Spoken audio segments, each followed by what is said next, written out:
Good morning children. Today is 20th जुलाई 2020 और हम लोग कर रहे थे कंपेयरिंग क्वांटिटीज। तो कंपेयरिंग क्वांटिटीज में हम लोग अभी तक किए हैं रेशियो। इसी में हम लोग का इसी एक्सरसाइज में एक आता है topic unitary method. Unitary method actually में तुम लोग बचपन से पढ़ते आ रहे हो, बहुत ही आसान है। तो तुम लोग को याद दिलाने से पहले एक बार हम यूनिटरी मेथड बता देते हैं कि होता क्या है। तो यूनिटरी मेथड होता है, जैसा कि नाम बता रहा है यूनिटरी, यूनिट मतलब वन। तो किसी भी क्वांटिटी का, किसी भी सामान का, किसी भी ऑब्जेक्ट का अगर हम लोग एक यूनिट का वैल्यू पता करें और उसके बाद उसके अकॉर्डिंग जो रिक्वायर्ड अमाउंट है उसका वैल्यू पता करें तो वो यूनिटरी मेथड कहलाता है। व्हाट आई मीन टू से, बचपन में तुम लोग को बताया गया होगा, like suppose if the price of one chocolate, एक चॉकलेट का दाम तुमको पता है तो you can tell the price of 10 chocolates और whatever the number is required. मतलब मान लो कि तुम लोग अगर एक डेयरी मिल्क का टॉफी 10 रुपए में खरीदते हो तो 5 डेयरी मिल्क का टॉफी कितने में खरीदोगे? You all can very well calculate, 50 रुपए लगेगा 5 टॉफी खरीदने के लिए। तो ऐसा क्यों हुआ? क्योंकि हम लोग को एक यूनिट यानी एक चॉकलेट का दाम पता था। तो जब भी हम लोगों को पहले एक यूनिट का दाम पता करना पड़े या एक यूनिट का प्राइस या कुछ भी पता करना पड़े और उसके अकॉर्डिंग हम लोग बाकी आगे का रेस्ट कैलकुलेशन कर सकते हैं तो उसको हम लोग यूनिटरी मेथड कहते हैं। या फिर कई बार आप लोग को ऐसा भी बताया गया था बचपन में कि if suppose the price of 5 chocolates, अगर हम ऐसा क्वेश्चन को कर रहे हैं प्राइस ऑफ 5 चॉकलेट्स इज ₹50, तो आपको 8 चॉकलेट्स खरीदना है तो कितना पैसा देना होगा दुकानदार को? तो 5 चॉकलेट का प्राइस है 50 रुपए और हमने आपसे पूछा है कि 8 चॉकलेट का प्राइस क्या होगा। तो पहले आपको क्या करना होगा, एक चॉकलेट का दाम मालूम करना होगा।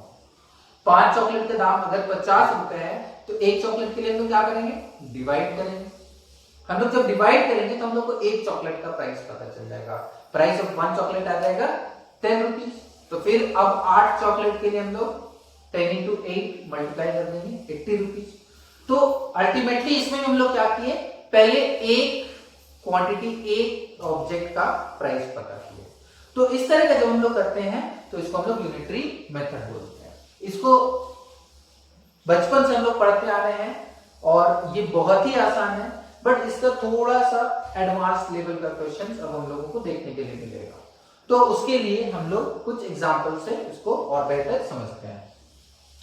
तो पहला एग्जाम्पल जो हम लोग लिए हैं वो है, if 2.5 litres of milk, 2.5 litres of milk cost ₹42.5। तो हम लोगों को 2.5 लीटर्स का प्राइस बताया गया है।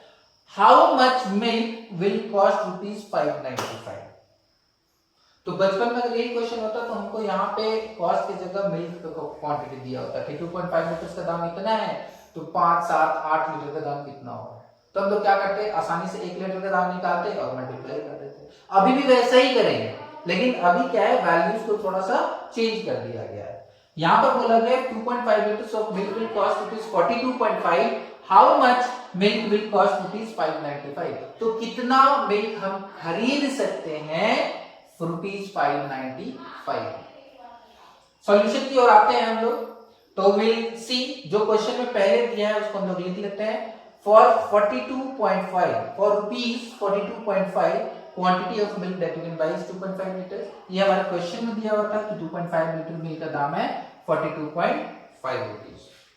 तो देखिए जो हम लोग को दिया हुआ है उसको हम लोग लेफ्ट हैंड साइड में लिखते हैं और जो फाइंड आउट करना है हाउ मच मिल्क मतलब क्वांटिटी, उसको राइट हैंड साइड में लिखते हैं। तो हम लोग का काम ज्यादा आसान होता है। तो यहाँ पे हम लोगों को प्राइस पूरा दिया हुआ है, प्राइस नहीं फाइंड नहीं करना है, फाइंड क्या करना है, क्वांटिटी ऑफ मिल्क। तो हम लोग पहला स्टेटमेंट में भी क्या करेंगे, प्राइस को लेफ्ट साइड लिखेंगे और क्वांटिटी को राइट साइड लिखेंगे। तो for ₹42.5 quantity of milk that can be bot is 2.5 litres. तो 1 रुपए में कितना दूध आप खरीद सकते हैं? ऑब्वियसली 1 लीटर तो नहीं खरीद सकते हैं, लेकिन कितना खरीद सकते हैं? तो उसके लिए हम लोग डिवाइड करेंगे। अगर 42.5 रुपीज में 2.5 लीटर खरीद सकते हैं तो 1 रुपए में 2.5 डिवाइडेड बाई 42.5 लीटर्स मिल्क हम लोग खरीद सकते हैं। तो अब 1 रुपए का पता चल गया, तो आपको निकालना है कितना 595। तो 595 रुपीज में आप कितना लीटर ऑफ मिल्क खरीद सकता है। तो ये जो प्राइस था ये आपका 1 रुपए का प्राइस था कि 1 रुपए की क्वांटिटी था कि 1 रुपए में आप इतना लीटर मिल्क खरीद सकते हैं। तो 595 भी कितना खरीद सकते हैं, will just multiply this by 595। तो for rupees 595 you can buy 2.5 divided by 42.5 into 595। अब इसको सिंप्लीफाई करेगा आप लोग, तो ये 17 टाइम्स में जाएगा और फिर इससे 17 3 51 एंड 85 75 35। तो ये 17 से 35 टाइम्स में चला गया। तो मतलब हम लोग 35 litres of milk you can buy 35 litres of milk from rupees 595।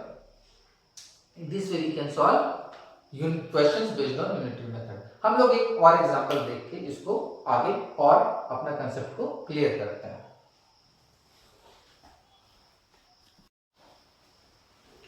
So now coming up with the next question. तो नेक्स्ट क्वेश्चन हम लोग का the cost of 12 tables is rupees 9600। तो 12 टेबल्स का प्राइस आपको बताया गया है। You need to find the cost of 18 tables, तो 18 टेबल का प्राइस बताना है। ये इसी तरह का एग्जांपल है जो अभी हम आप लोग को इसके पहले एक्सप्लेन करते टाइम किए थे कि अगर आप लोग को 5 चॉकलेट का दाम बताया गया तो 8 चॉकलेट्स का दाम क्या होगा। सेकेंड नेक्स्ट इसमें है number of tables that can be bought for rupees 8000। ये वही एग्जांपल है जो ये उसी टाइप का एग्जांपल है जो अभी हम लोग सॉल्व किए थे। खैर एनीवेज, तो हम लोगों को मालूम है कि 12 टेबल का प्राइस दिया हुआ है और हम लोग को 18 टेबल्स का प्राइस निकालना है। तो उसके लिए हम लोग पहले 1 टेबल का प्राइस फाइंड आउट कर लेंगे। तो यहां पर cost of 12 tables is equals to 9600। So cost of 1 table is rupees 9600 by 12 that is 800। यानी एक टेबल का प्राइस 800 है, ये हम लोग को मालूम चल गया। तो जब एक टेबल का प्राइस पता है आपको तो 18 टेबल्स का प्राइस फाइंड आउट करना is very very much simple. तो हम लोग ए वाला पार्ट यहां किए हैं। Cost of 18 tables is equals to एक टेबल का दाम into 18 that is rupees 800 into 18 which will give you rupees 14,400। अब हम लोग का ए पार्ट, क्वेश्चन का ए पार्ट खत्म हो गया। सेकेंड पार्ट में आते हैं number of tables that can be bought for rupees 8000। तो हम लोग को पता है for rupees 800 number of tables we can buy is 1। 800 में एक ही टेबल खरीद सकते हैं। तो 1 रुपए में कितना टेबल मिलेगा, आप जाइएगा मार्केट में तो 1 रुपए का टेबल नहीं मिलेगा। ऐसा नहीं सोचना है कि 1 रुपए में हम टेबल खरीदने जा रहे हैं। बट हम लोगों को अपने आंसर को फाइंड आउट करने के लिए एज्यूम करना है कि अगर 1 रुपए का मिलता तो कितना टेबल मिलेगा। तो for rupees 1 number of table that can you can buy is 1 by 800। मतलब एक टेबल का 800 पार्ट मिलेगा आपको 1 रुपए में। तो 1 रुपए में इतना मिल रहा है तो 8000 रुपए रुपीज 8000 में कितना मिलेगा। यहाँ स्पेस का मैं स्टेटमेंट नहीं लिखा है, आप लोग लिख लीजिएगा। फॉर रुपीज 8000 1 by 800 into 8000 यानी 1 रुपए में जितना मिल रहा था into 8000 सॉल्व करिएगा, आप लोग को मिलेगा 10 tables. It means for rupees 8000 we can buy 10 tables. I feel unitary method आप लोगों को सबको समझ में आ गया होगा। वैसे तो ये हम लोग बचपन से करते आ रहे हैं, यूनिटरी मेथड हम लोग को 5-6 क्लास से पढ़ाया जा रहा है। तो it is very very much easy for you all to understand unitary method. So now it's time for work of the day. So till now you all have understood unitary method very well। फिर भी कोई doubt होगा तो आप लोग पूछ सकते हैं। Do not hesitate to ask from me or from your respective teacher। So now coming to the work of the day, you will be solving example 5 and 6 and exercise 5.1 question number 12 to 16। ये आप लोग करना है। इसमें question number 15 है जो हम लोग अभी बनाए थे इससे पहले, वो क्वेश्चन नंबर 15 है। You need to do that also in your copy. So you will be doing this as your work of the day. Thank you everyone and have a nice day.